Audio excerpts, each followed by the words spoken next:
Hello and welcome to Man of the Antz tries out Google Earth on Oculus Touch. So I have actually, as you can see, it says replay welcome. I have actually started this on the Oculus Home version to start with, but it doesn't give you a monitor output. So I've actually gone back to using the Steam one, which has been updated for the Oculus Touch, thankfully. Very thankful for that. Because on Steam, you can force a monitor output of your headset display, regardless of whether or not the game does one anyway. So I can see the Google Earth VR screen, which is just a blank, non-moving screen, just a title page, and I also have the separate Steam mirror output, which I can see as well and record, which is very useful. So let's have a quick look at the welcome tour. This is a beautiful little introduction, and we also go through the tutorial on how to use it. So here we have Arches National Park in Utah, in the USA. Isn't that beautiful? Sun coming up. Tokyo, Japan, which you will probably see a bit more of in a moment. That was my plan. Something that looks like the Eiffel Tower, but isn't the Eiffel Tower. Is not. No, no, no, no, no. Very urban. Ooh, stuff there. Monte Fitzroy in Patagonia. Very bleak. Where's Patagonia? South America, very far south. The Port of Hamburg in Germany. Very flat. Half Dome in California, USA. Well, that's beautiful, isn't it? Look at that. Yosemite Valley in California. Apologies that you can see the Sierra Nevada mountains in California, the floor outlay, the outline that you can see there. Where are we? California, just California in general. Look at that. And then the Earth in all of its glory. And there we go. That is the welcome tour to Google Earth VR. Isn't that amazing? So then, to navigate in this world, to drag the Earth, pull the trigger, which allows you to just rotate the Earth around like that. To fly to a place, press forwards or backwards on the right stick. So where are we going? We're going to go here. Kamakupa, which looks something like that. To walk on the Earth, press down to tilt, which just puts it at a reasonable sort of angle for you to navigate around on. And you can press the same button to go back up.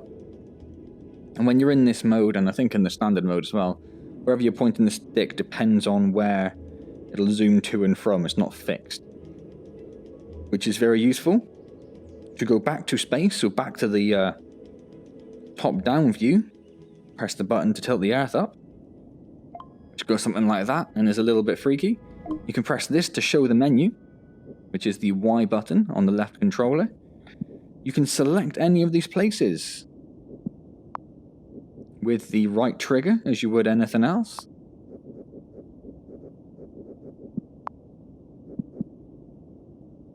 So let's go back and take a look at Rio de Janeiro. So there is Christ the Redeemer over Rio de Janeiro, which is loading in quite rapidly there. And if you point this up at the sky, you can see this arch here is the movement of the sun. So you can point up at the sky, hold the trigger, and pull it along to change the time of day. How amazing is that?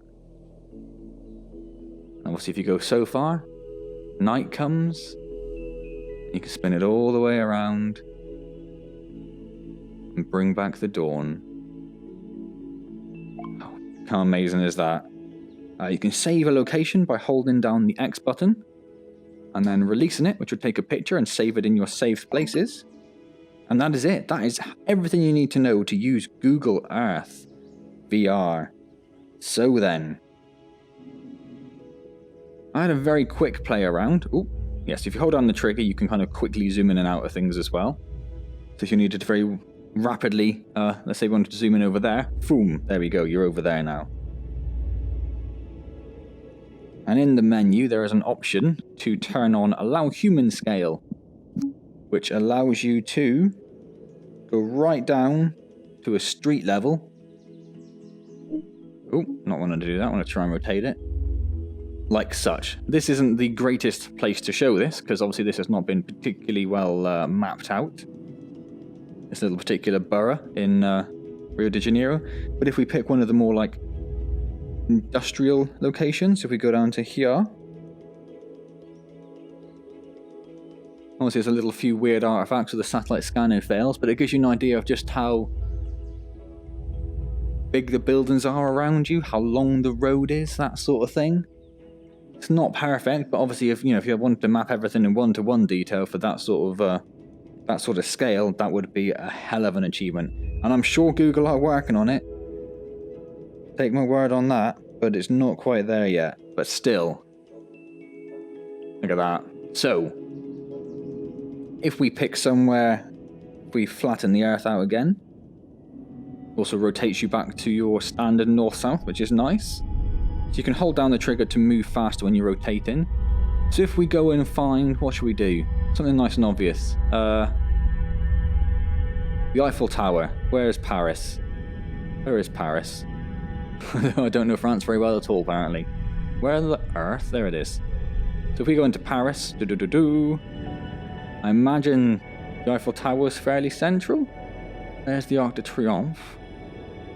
So where is...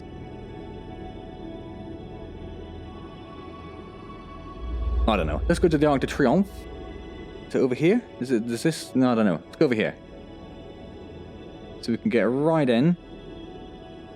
That's as far as you can get in the flat mode, which does start loading in the 3D of the buildings and everything. But if we press the A button, tilt it, we can then zoom right down to the street level. And that is how big the Arc de Triomphe is in real life. Look at that. And then I'm sure the Eiffel Tower is nearby, but where it is exactly, I couldn't tell you. So, what I thought we would do, as a little test of how it all works, I don't think, there is a search function. Oh, look at that. Well, I won't worry about that, that's kind of cheating.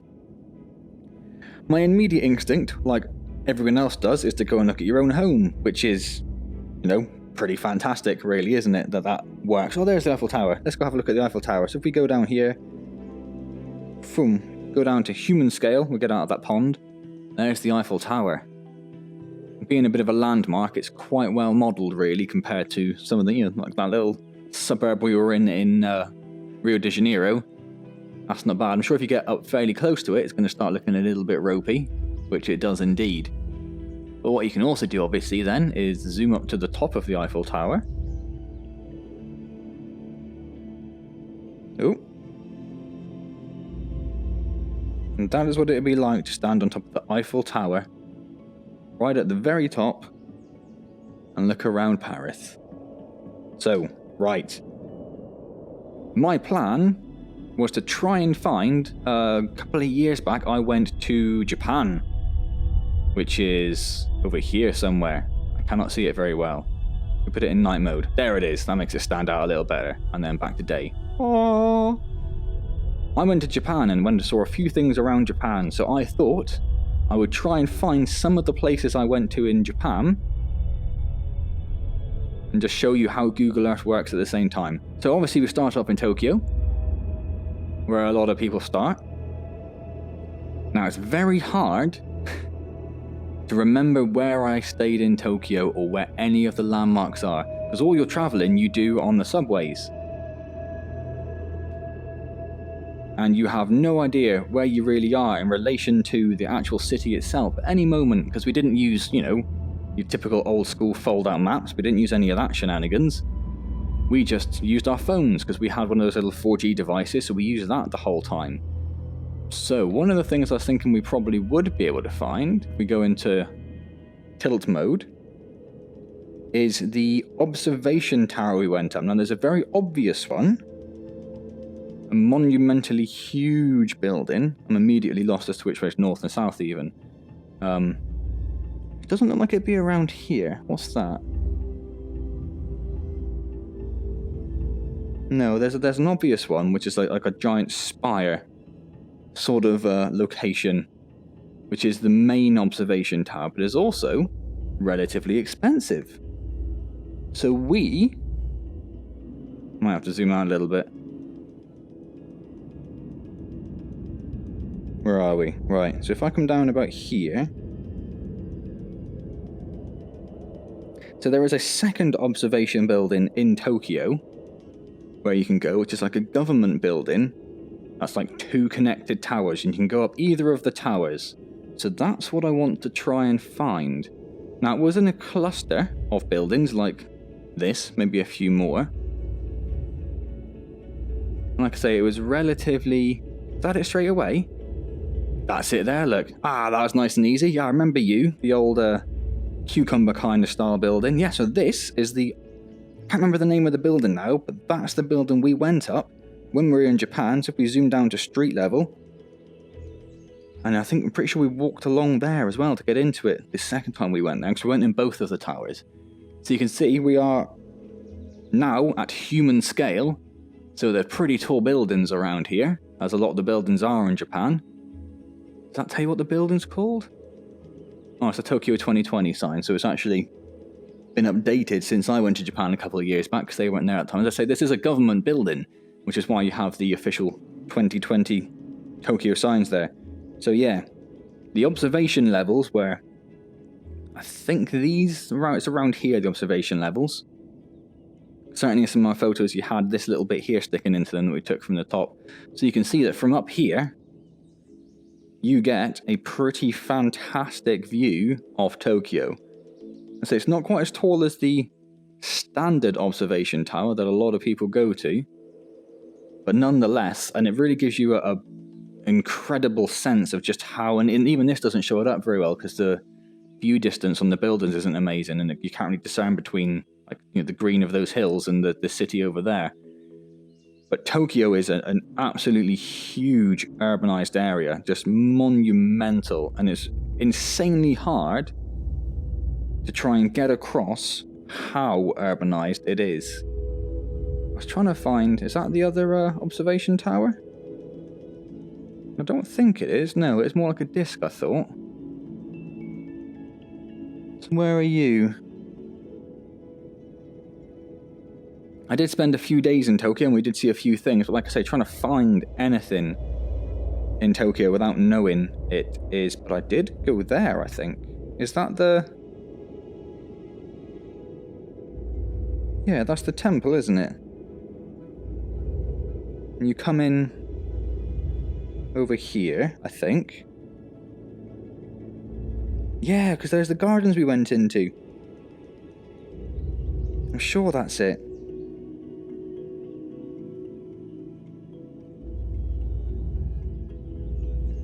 Everything's a little hard to discern.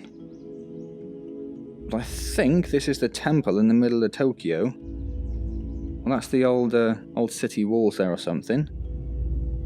So is that it? Oh, I don't know, I'm a bit confused now. I went into some garden. It had a bit of a slope to it, so I'm not sure that this is it, now that I got down to this sort of level. But I fed birds. Birds came and stood on my hand, and I fed birds on them, so maybe that's not it. Maybe it was over this side? Because that looks right.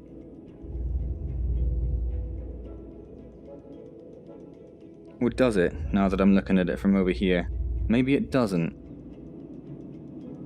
But anyway. So somewhere around here, there is a big patch of green with a temple in it. Does that look more like it? That looks exactly the same as the one I just looked at, really, doesn't it? No, I don't think it's that one. Yeah, I mean, like I say, trying to find these things is tricky at the best of times. It's not that. Oh, possibly this.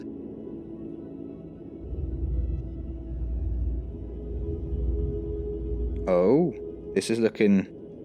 No, it's not. It wasn't like that. There wasn't that sort of path going down towards the gardens.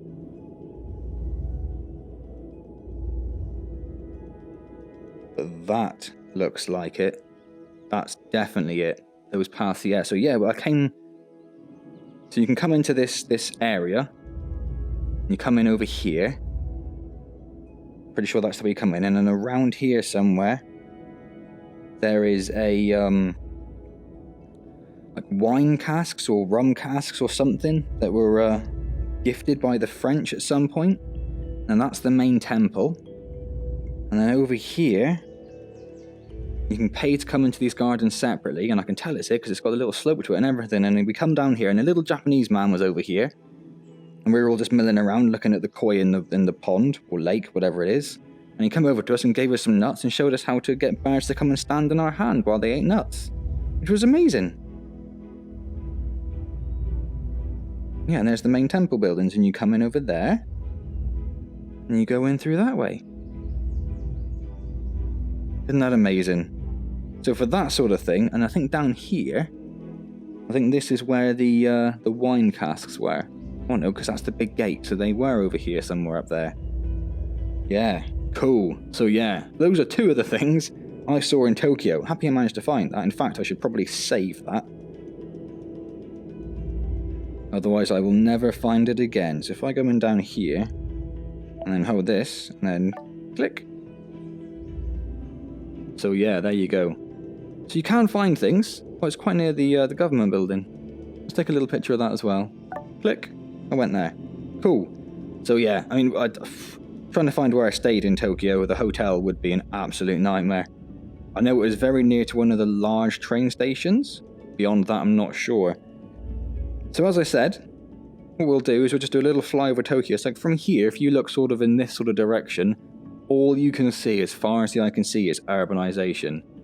So if we just fly over in this direction, and we'll speed it up, and you can see that it's just as far as you can pretty much go. It's a little bit of farmland, but still very urbanized. Still a lot, and this is essentially Tokyo farmland by the look of it, you know, or Japanese farmland. Still very large buildings, industrial, massive road, lots of buildings here. Carries on going. Oh, probably need to zoom out a little bit.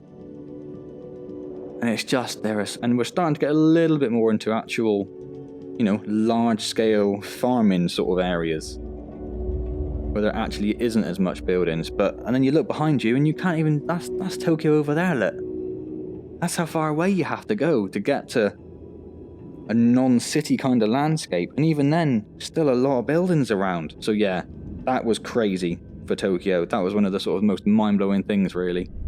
Just how urban it was. If you look at it from above, that entire area, all of that is just urban. Crazy. So, where else did I go in Japan? Too far. Went out too far. Where else can I go where I'll actually be able to find anything? That's a good question. We went to Kyoto and we went to Osaka. And we went to the airport that's in the middle of the water, which is this airport here, I believe. Kansai Airport, that was it, yep. So that's the airport we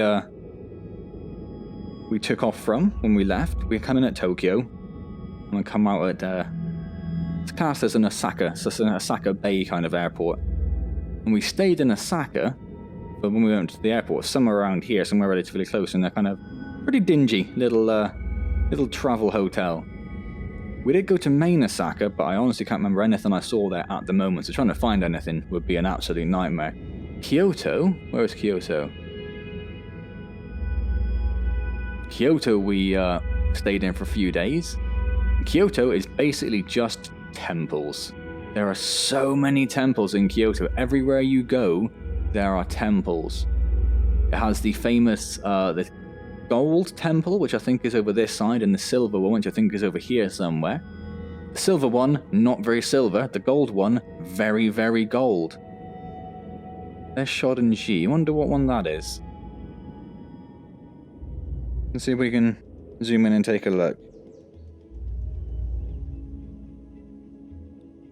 I don't think that's... I thought that might be the gold one, seeing as that has such a prominent name, but I don't think it is. That was a bit... I think the gold one was pretty much in the middle of water, almost. So yeah, so trying to find anything in Kyoto is going to be a bit of a pain. And again, No idea where I even stayed in relation to the city. We didn't use the public transport as much because they don't have much in the way of subway in Kyoto. It's a lot more bus. So the very center has a small number of subways and the rest of it are buses. And for some reason, me and my friend decided we just weren't going to use buses that much and resigned ourselves to just traveling around either on foot or subway. We did use a taxi a couple of times, but that was about it. This looks very familiar.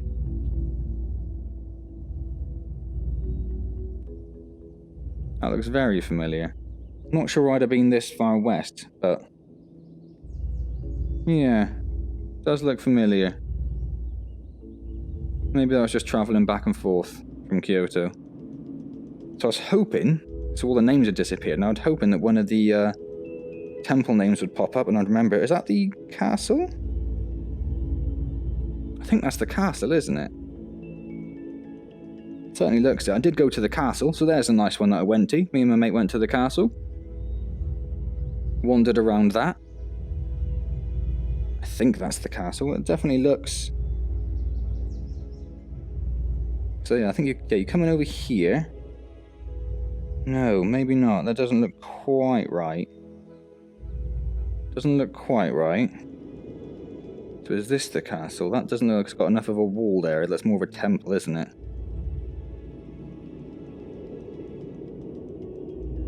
Am I even thinking of the right castle now?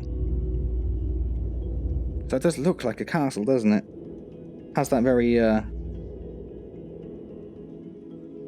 No, it doesn't give me anything useful in the name that it pops up there. Maybe I'm just looking at it from the wrong side. No. No. No. Maybe that wasn't Kyoto. Maybe that's not the castle I'm thinking of. Who knows? Who knows? It's so hard to try and pinpoint stuff when you have these huge urban areas. But yeah, it's amazing just thinking, you know, I stayed in this foreign city and I can basically just go and wander around it now. I can zoom right in. And there we go. And just wander around this city. Obviously, like I say, the fidelity isn't perfectly there, but it's definitely not that bad either, is it? So then, let's leave Kyoto. Let's pop it back into flat mode. And, oh, Hiroshima.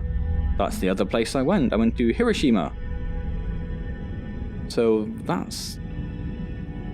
Is that Hiroshima? Oh, yes, it is. There is water there. That confused me because I couldn't quite see the water.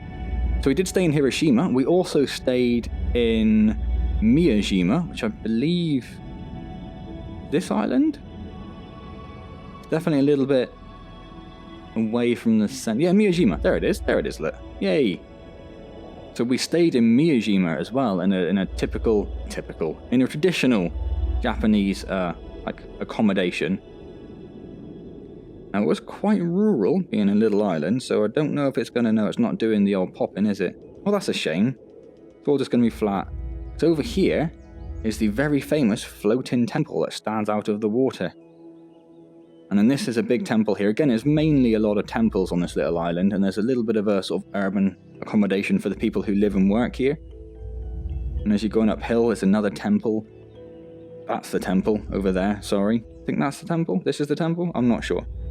A couple of these ones up the hills are temples. And that I just randomly pointed at, that, I think, is where we stayed. Yeah, because there's a road that comes up there. We bought hats. We bought hats in there. And then that road, which goes up there somewhere. There it is, look. That's the road we drove up when we come in on the ferry, which you get over from the edge of Hiroshima there. We've got a taxi, or a lift from the hotel taxi at least, here. And this is the hotel we stayed in. I stayed in there-ish, I think, when I stayed there. And if you come out of the hotel and go this way, up here, you can walk up here a little bit, and then there's a cable car, which looks rather like this here, which takes you up the mountain, or hill, it's not quite a mountain. And is that the end of the cable car? Yeah, that's the end of the cable car. And you can walk all along this, which me and my friend did, in a very quick fashion. because we didn't really have much time in the morning because we had to go to Hiroshima and look at some stuff because we only had a couple of days there. And you can come up. Is this the top bit or is this not the top bit? I don't think it is it? Ooh. Punch my chair. So you can come along here. And then up here. And somewhere. There it is. Yeah, because there are all the rocks there and people did all the balance and the rock things all around here. So this is like a little observation sort of building. So you can sit up here. Not very big, it's only a couple of stories. You can sit up there. And you can look across all of Hiroshima Bay. You've got all the oyster. All these things here, they're all oyster farming or fishing. Oyster fishing? I don't know. And that would be the ferry coming across there to Miyajima. And I think there's another one that comes across from around there. I think that's the one we got. I'm not too sure. So I'm sure we came in this side of the gate, which is there, I think, wasn't it? Yeah, and then you can look at all these other little islands, which have all had various little functions and stuff, all out in Hiroshima Bay. How cool is that? You know, I went here. I was here. I was sweating my nads off at the time. So you can't see Miyajima really from where you are. You do get that beautiful view all over Hiroshima, which I think is pretty much this entire urban sprawl that goes all the way across. So if we go, yeah, because there's the gate. And there's a ferry, which is very hard to tell if it's the ferry we took. But I didn't think it came in, or maybe it just sort of comes across and then swoops into the side there afterwards. Yeah, because there's the other one. So maybe it's just keeping out of everyone's way by going in that direction. Maybe that's just something to do with the curvature, maybe. I don't know. Who knows? Yeah, that's where you come in, and there's meant to be a lot of deers in Miyajima, and my friend was saying one of the things he wanted to do, he wanted to make sure that he saw a deer, because they're meant to be relatively common around here, but you're not sort of guaranteed of seeing one. And we got into the ferry port here, stepped into the ferry port, immediately, in the front door, deer. Just stood there, just looking around, as if it was completely normal. So, immediately accomplished one of his goals. Yeah, and we walked all along there, and we sat on the wall over here, and we saw some little fish jumping in and out of the water. Yeah, anyway, cool. So, that's Miyajima, and then the last place we went was we went to Hiroshima. So we got the ferry back over here, and then we got the train, which took us all the way around here into the center of Hiroshima. So over here somewhere will be the big train station we got off. I'm getting so confused now. Let's zoom out a little bit. Yeah, so it was a bit further. So further along, following the train line. Let's go up here. Goes up here. There it goes across the river. So maybe here or here. Is that like a station? It's very hard to tell, doesn't it? Maybe this was the station we got off at. Yeah, a lot of train lines there. So this is the station. So we got the station there, and there we go. Into Hiroshima. Which looks sort of like that. Quite a lot of sort of canals and rivers and stuff coming down. Again, I'm not entirely sure where we stayed in relation to the city. Although it was a bit more of a city you could walk around with a bit more ease. You didn't have to worry about getting so much public transport and the such. Like that there will be the castle, which means that there is where the museum and such, like, yeah, there it is. That is the Hiroshima sort of nuclear attack. What do they call it? Does it tell me? No. Peace Museum or something like that? So that's the main museum. One of these was closed off when we were there. But you go up in, I think we went into the main building and then you go along into the other one and you come out there. I think that's what it was. And then you have a lot of memorials dotted around. So these things here are all various different memorials. Another one down there by the look of it. And you walk along up here. And it's a shame this isn't done particularly well. Because one of the things, that there has got it's not filled like that. You can see straight through it and it highlights this memorial here behind it. And I think another one behind it as well. And that building there is also very important. Yeah, we went down into this memorial here. And in fact, if that is the Peace Museum, we stayed in this hotel here. In one of these rooms on this side. That's where we stayed. I'll take a picture of that, because if you looked out the window you could see this little bit of greenery down here. It was definitely on this side of the main road you went into the hotel. And then from the window you could see the Peace Museum. And this little like boat port thing.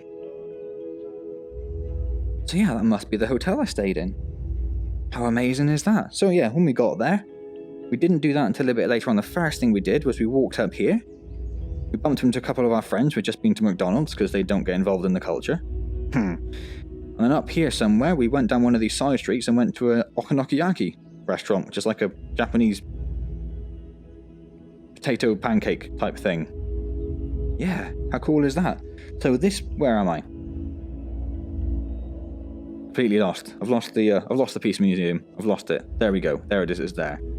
So this building here, this dome, this is pretty much the epicenter of where the nuclear bomb was dropped. Obviously not here, up there somewhere, as happens.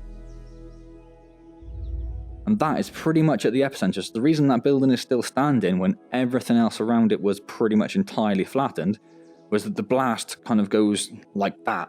It doesn't come straight down, it kind of umbrellas out at the bottom, which means this building took a lot of downward force, but not enough lateral force to actually tear it apart. And there was a lot of talk afterwards whether they should leave the building there as a kind of reminder, or whether they should pull it down because, you know, it's the site of a horrible, horrible thing that happened. But they kept it. It's not the exact epicenter. The exact epicenter is on a plaque in a little lane somewhere like over here. There's just like a little plaque which is like, this is the exact epicenter of where the bomb was dropped. But that's the building which survived relatively intact when the bomb was dropped on it. And as you can see, that lines up there pretty much entirely perfectly. Straight down the middle. So you can look through that little thing there. There's a monument there, and then straight to the dome. And then this one here I think is for the children, and that's filled with little cranes that children have made as a memorial. And then there's one over on the side somewhere, which is like the one for, it's like a female memorial, women's memorial specifically. And that one is something, again, I can't quite recall, but we did go in there. So yeah, there you go. And then over here, is this the castle? That's not the castle. Is it the castle? No, I'm sure you go up and into the castle right. It doesn't look... That's very cool. Don't think I went there. That looks very cool. I don't think that's the castle though, so now I'm confused.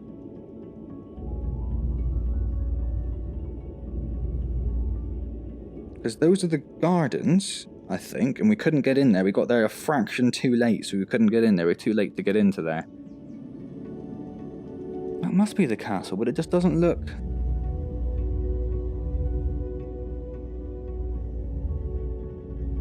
Doesn't look right. Does not look right. It's in the castle. Oh no, that is, isn't it? Yes, because you go up there and then go... Oh, that bit there was confusing me. Yes, you can go up there and go through there, and that's like the gate into the castle. And then we went across there, and there were turtles all over the place, because there's a lot of in the temples and castle areas, they keep a lot of turtles in the water. But yes. And this tree here, this tree survived the nuclear bomb. It's a giant, I can't remember what kind of tree it is now, but that weathered the nuclear blast, which landed pretty much, where are we? Lost it. I have lost it. Over there. There's the dome. And then here's the castle. And this is the temple. And then you can come up there to the castle itself. Yeah, and there's a little walkway thing there. And I'm pretty sure you can go in there and wander around. And there's like a little museum bit inside. Anyway, yeah, I'm getting sort of lost in my own story, really, aren't I? I think that's most of the things we did in Hiroshima, to be honest. We went and did all the museum and memorials. We went to the castle. Like I said, we couldn't get into the gardens. We were only in Hiroshima for 1 full day, all told. We were there for 2 nights, but just 1 day, so we didn't have a chance to look at all too much. But most of the touristy things you can see in a day or two anyway, in this little area here. So there you go. Yeah, I'm getting myself all lost in memories. That's what I'm doing. Beautiful. So I'm going to leave that there then. If you do have a HTC Vive, you have to give Google Earth a try. You really do. It's absolutely amazing. Just being able to just flick around and just, like I did there, you know, a holiday I went on 2 years ago, which I'll probably never repeat. And I can just go and look at the things that I saw. And how amazing is that? Pop down, I'll tell you what you can do. You can pop into Dartmoor, see how well they've done Dartmoor, which is all around my neck of the woods. Yeah, there you go. There's a nice little shot of Dartmoor to finish on, which is almost a mountain. It's pretty high. Obviously, it's a very shallow old mountain. A lot of farmland and then a lot of moorland. That's what you get. Lots of sheep, lots of rocks. There you go. The rugged wilderness near where I live. Down in my neck of the woods. Beautiful. So yeah, if you do have a VR headset, do give Google Earth a go. Can't recommend it enough, I really can. It's incredible. And then show it to all your friends. Absolutely everyone. Everyone should see it, I think. There we go. So, hope you enjoyed that. A little trip down memory lane for me. Hope that was fun for you in some way. If you did enjoy it, please do click the like or subscribe buttons. It'd be very much appreciated as always. If you have any questions or comments, leave them down below and I get back to them as soon as I see them. Get back to you as soon as I see them even, because that's how it works. Well, there's a tour. There's a tour. And there's another one. Yes, and I'll get back to you as soon as I see them. Otherwise, I shall see you next time.